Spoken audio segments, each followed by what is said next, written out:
We'd like to thank Montecito Bank and Trust for their generous support in making Scam Squad possible. I'm Patty Teal. And I'm Deputy District Attorney Vicki Johnson. Scam Squad is up next. Sound off. 1, 2. Sound off. 3, 4. 1, 2, 3, 4. Scam Squad. Welcome to Scam Squad. I'm Patty Teal, here with Deputy District Attorney Vicki Johnson, who always gives us the latest news on scams in our area, just to watch out for and to be aware of. Thank you so much for being here, Vicki.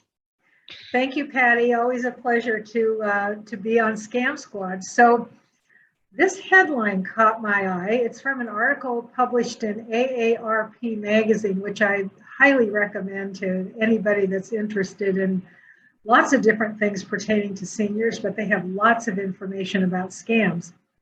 And the title of this article was The 10 Worst Things to Carry in Your Wallet. That sounds really interesting, Vicki. I'm afraid I might be in trouble because I carry a lot of stuff in my purse and in my wallet. So what are the things that are not supposed to be there? Well, the article starts off talking about an episode from Seinfeld, which I think I remember. And this is where George Costanza has so much stuff jammed in his wallet that somebody calls it a filing cabinet, which, by the way, somebody could say about my purse. So finally, he tries to stuff one more thing in, and the whole thing explodes, scattering the contents to the four winds. That is very funny, but I'm sure it's something to watch out for. I can envision myself. In fact, I remember going to a shower one time, a baby shower, and there was a game. The person who had the most pins in their purse won. I think I came up with like 15. It was something ridiculous. So, So you were late. Yes. Anyway. We have to remember, Patty, that these days, crooks want our wallets not only for the cash, which of course they're interested in, but for anything else in there that they can use to steal our identity. And the article gives an example about somebody who lost their wallet at a casino. The thief kept the $800 in cash, which was in the wallet, and also an ID card, but this is the interesting part. Later, the owner's name and personal information was used to set up an online bank account. And they used that online bank account to obtain a debit card and checks. And then the crook went on a spending spree to the tune of $5,600. And apparently he got some things that he didn't really want, because he later started selling some of these things on Facebook Marketplace. Oh my goodness. It's just unbelievable what crooks and scammers can do with just what seems like a few pieces of information. So true, Patty. And we think we're being careful, but it only takes a second for a watchful thief to take our wallet. I've seen some videos from supermarkets of thieves taking wallets out of purses. You know, women often put their purses in the shopping cart right in the place where a child might sit. I've done that a lot myself. And this is just easy pickings for crooks, because they usually work in teams. One will be a lookout. The other will set up a distraction, maybe ask the shopper a question. And the third person will very quickly just lift the wallet right out of the purse. It happens in seconds. And the shopper often doesn't even know that it's happened until they get up to the checkout counter and realize, uh-oh, they don't have their wallet. Now, another way that thieves work is to pick wallets out of purses or men's jackets that are slung over the back of a chair at a restaurant. Now, I've done this a million times. I hang my purse over the back of my chair, and of course, I'm facing front. Anybody can easily come by and pick the wallet out of my purse if they see it and it's open. It only takes a second. Yeah, that's so important to remember, to keep that purse out of reach. So, Vicki, what are the 10 most prized items that a resourceful crook might want? Well, here's the list that was given in the article from AARP. First of all, your Social Security card. We've talked about this a lot. Never keep that in your wallet. Next, your COVID-19 vaccination record card, because it carries your date of birth and hints at where you live. Next, Never carry multiple credit cards or credit card receipts. We forget what kind of information is often on those credit card receipts.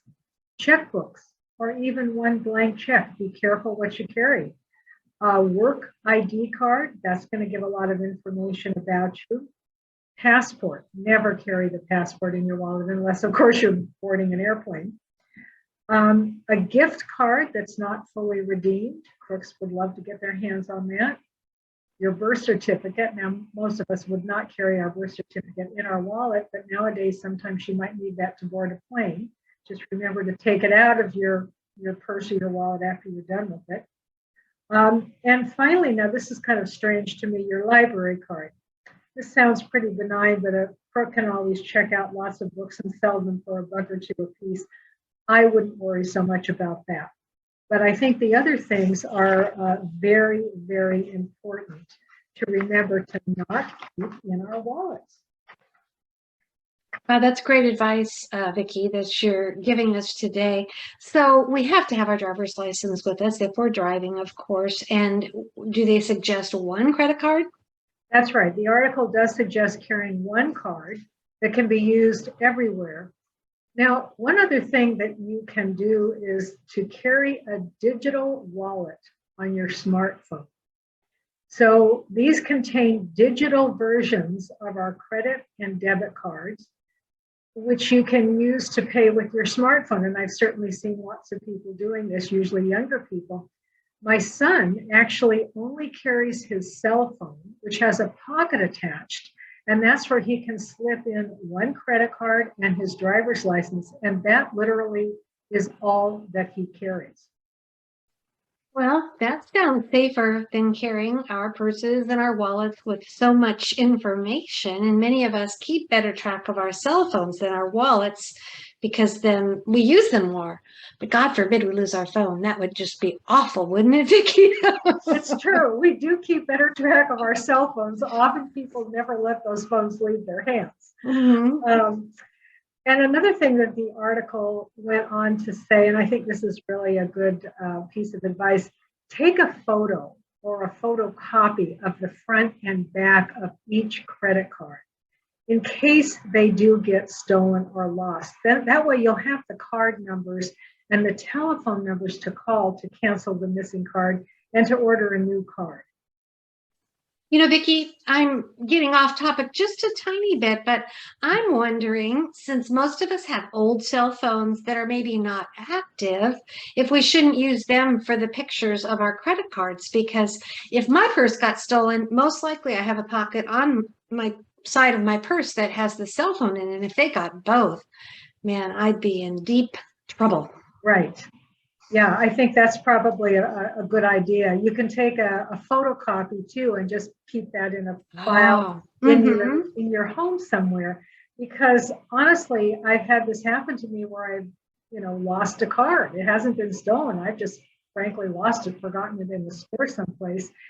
And I've been so frustrated because on the card is the number that I will call to report the missing card. So I've had to pull up a credit card receipt, which fortunately I keep.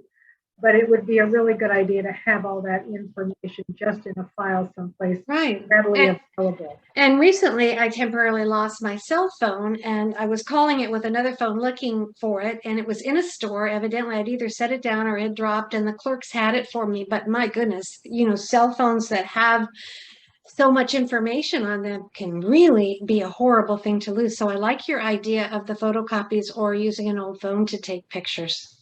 Right. And just a reminder, we've talked about this before, our Medicare cards. Thankfully, they no longer have our Social Security number on them, but scammers can still use that card to defraud Medicare. So that's another thing to not keep in your wallet, unless, of course, you're going to the doctor and you're going to need it.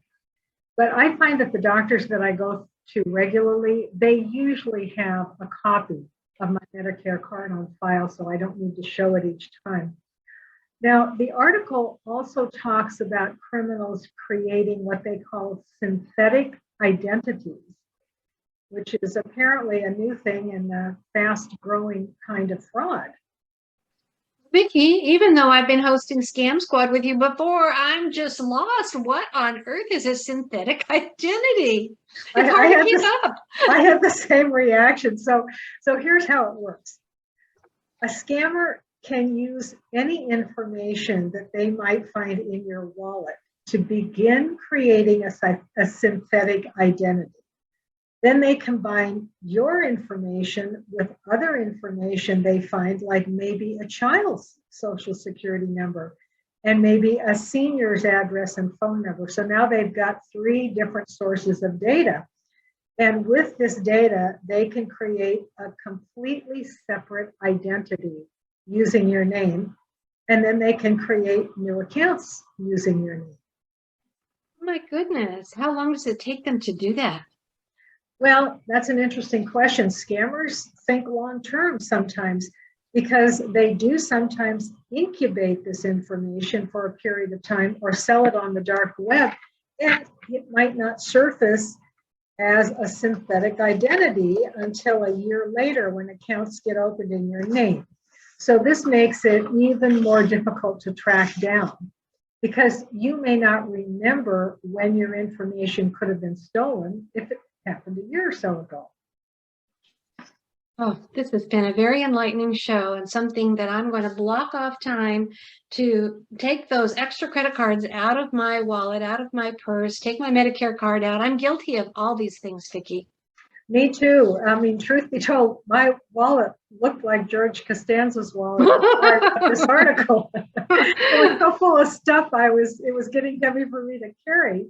I started carrying 2 wallets. That's how bad I am because I couldn't stuff all the cards in there. Oh my goodness. This article inspired me to do a major cleanup. And I realized that most of what I was carrying around, I didn't really need on a daily basis. And I simply found a safe place to put it at home. So that's my advice, Patty. Just everybody clean out your wallets. Great advice and great New Year's resolution as we've got New Year's Day coming up. Let's all be a little bit safer and a little more careful with what we're lugging around with us. Absolutely. So Vicki, could you remind everyone of your fraud hotline number so they can call you if they're suspicious that they've been scammed or someone they care about? Of course. Area code 805-568-2442. And I'll repeat it. 805-568-2442. Thank you so very much. We really appreciate you and all the good work you're doing. Thank you, Patty. Until next week. Oh, yes. Bye-bye. Bye-bye.